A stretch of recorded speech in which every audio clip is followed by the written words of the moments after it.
अस्सलाम वालेकुम। आज हमने डिस्कस करना है जिस लेक्चर को, वो लेक्चर है हमारे पास पाइनस। हमने डिस्कस करना है पाइनस, और पाइनस की रूट को हम डिस्कस करेंगे, उसके एनाटमी को देखेंगे कि रूट कैसे होती है, उसकी एनाटमी क्या होती है। देखिए, पाइनस की बात की जाती है तो पाइनस जो है, इसका जो ताल्लुक है वो असल में ताल्लुक है इसका जिम्नोस्पर्म से। पाइनस का जो ताल्लुक है वो ताल्लुक है जिम्नोस्पर्म से। जिम्नोस्पर्म्स वो होते हैं जिन्हें हम नाम देते हैं फ्लावर लेस सीडेड प्लांट, यानी कि ये वो पौधे होते हैं जिनमें सीड तो मौजूद है, यानी कि स्पर्मेटा तो है, लेकिन क्या है, स्पर्मेटोफाइट के साथ साथ इनमें जो है वो फ्लावर मौजूद नहीं होता, फूल मौजूद नहीं होता, ये दूसरा बड़ा ग्रुप जो है ये मौजूद होता है। तो आज हमने डिस्कस करना है इस लेक्चर के अंदर कि उसकी रूट की एनाटमी क्या होती है। पहली बात यह है कि पाइनस के अंदर जो रूट होती है, ये हमने डायग्राम के जरिए से एलैबोरेट किया हुआ है। पाइनस के अंदर जो रूट होती है वो टैप रूट होती है। हम जानते हैं टैप रूट के बारे में कि टैप रूट वो रूट होती है जो रेडिकल से क्या हो, डायरेक्ट बने और वो मजीद डिवाइड ना हो और मोटी हो जाए, रिजर्व फूड मटेरियल रख ले, और साथ क्या हो जाए, वो थिक हो जाए। जब प्राइमरी रूट मजीद डिवाइड ना हो और वो क्या हो जाए, वो थिक हो जाए, तो उसे हम क्या कहते हैं, टैप रूट कहते हैं। तो इसमें टैप रूट मौजूद होता है, लेकिन जैसे जैसे इसकी ग्रोथ होती है, यानी कि प्लांट की एज बढ़ती रहती है, तो उससे फिर लेटरल ब्रांचेस भी निकल आती हैं। अदरवाइज ये रूट क्या रहती है, प्राइमरी रूट जो है वो टैप की फॉर्म में ही रहती है, वो सेकेंडरी और टर्शियरी नहीं बनाती। लेकिन अगर जो है उस टाइम के अंदर ये रूट जो है वो ओल्ड हो जाए, तो फिर इससे क्या होता है, फिर उससे लेटरल ब्रांचेस निकल आती हैं।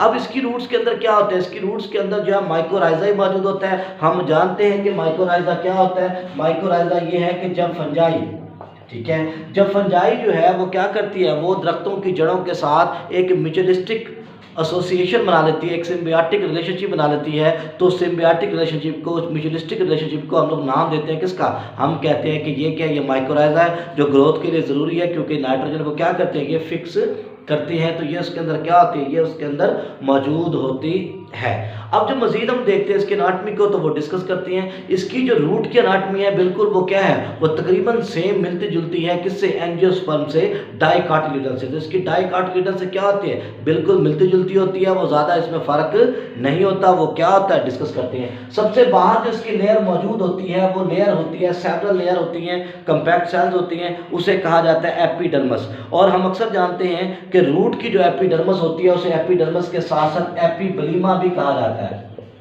तो एपिडर्मस के हैं या उसे एपिबलीमा के हैं, तो मतलब उसका एक ही है। सबसे बाहर में लेयर होती है जिसका काम होता है इंटरनल क्या करना, टिश्यूज को प्रोटेक्ट करना, और जब ग्रोइंग हो, रूट की ग्रोथ हो, तो क्या करना, उसे डैमेज होने से बचाना। फिर इसी एपिडर्मल सेल्स में से कुछ सेल्स क्या होते हैं, बाहर की तरफ एक्सटेंशन में चले जाते हैं। अब जब ये सेल बाहर की तरफ एक्सटेंशन में जाते हैं, तो ये सरफेस एरिया को बढ़ा देते हैं। तो हम उन सेल्स को कहते हैं कि ये क्या है, ये रूट हेयर्स है। तो रूट हेयर बेसिकली वो सेल्स होते हैं जो क्या करते हैं, जो एपिडर्मस से निकलते हैं, और निकलने के बाद क्या करते हैं, वो सरफेस एरिया को बढ़ा देते हैं। तो हम लोग कहते हैं कि ये क्या है, ये असल में जो इसके वो रूट सेल्स मौजूद होते हैं, या इसे रूट हेयर्स का नाम दिया जाता है। एपिडर्मस के नीचे जो है वो काफ़ी सारी लेयर्स मौजूद होती हैं पैरेन्काइमा सेल्स की। अब वो जो पैरेन्काइमा के सेल्स होते हैं या पैरेन्काइमा टिश्यूज जो मौजूद होते हैं, ये असल में बनाते हैं कॉर्टेक्स। क्या बनाते हैं, ये कॉर्टेक्स, जो क्या करते हैं, जो स्टोरेज करते हैं, जिनके अंदर क्या होता है, मटेरियल स्टोर हो जाते हैं। तो ये इनका बेसिकली फंक्शन होता है। फिर इसमें क्या होते हैं, इससे मजीद आगे जाते हैं तो आगे इसमें मौजूद होती है क्या चीज़, एंडोडर्मस।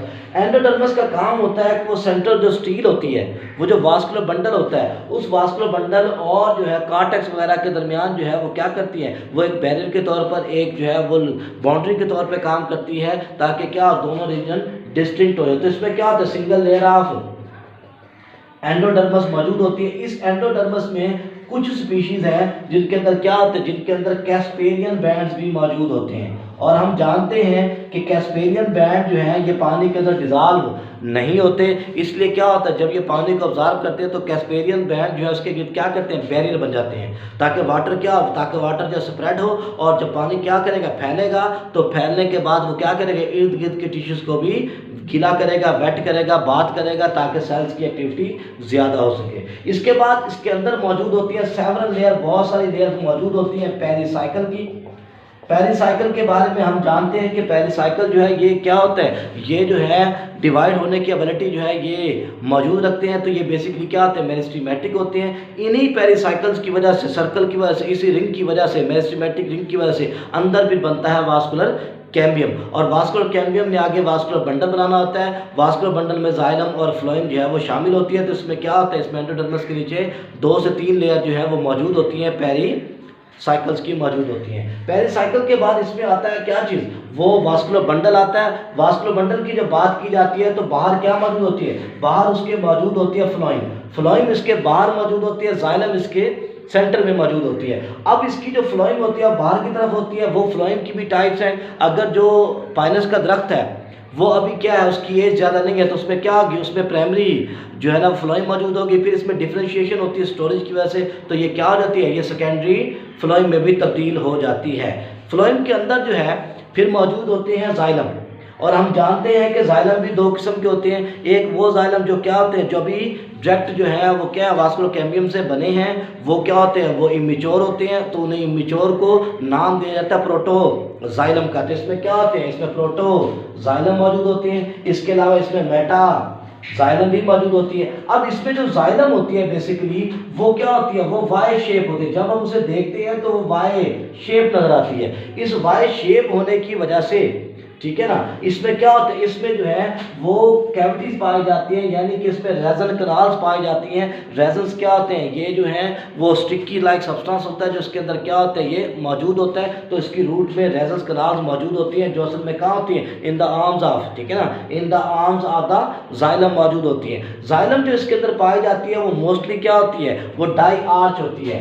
डाई आर्च का मतलब ये है कि वो 2 सिम्स में डिवाइड करते हैं, इसलिए इसके ऊपर भी वाई शेप मौजूद होता है, इसके नीचे भी वाई शेप मौजूद होता है। तो हमने इसके ऊपर भी वाई शेप दिखाया, नीचे भी इसको वाई शेप दिखाया, और दरमियान में हमने जो है वो दिखाया इसके रेजन्स कनाल के। रेजन्स कनाल इसमें मौजूद होते हैं जो क्या करते हैं, जो रेजन्स खारिज करते हैं, और जाइलम जो है उन्हें क्या करती है, उन्हें इनहोल्ड करके रखती है। इस तरह जाइलम भी क्या है, 2 टाइप्स हैं। कौन कौन सी, एक है प्रोटोजाइलम इमेच्योर, और दूसरी है हमारे पास कौन सी, मेटाजाइलम जो मैच्योर मौजूद होती है।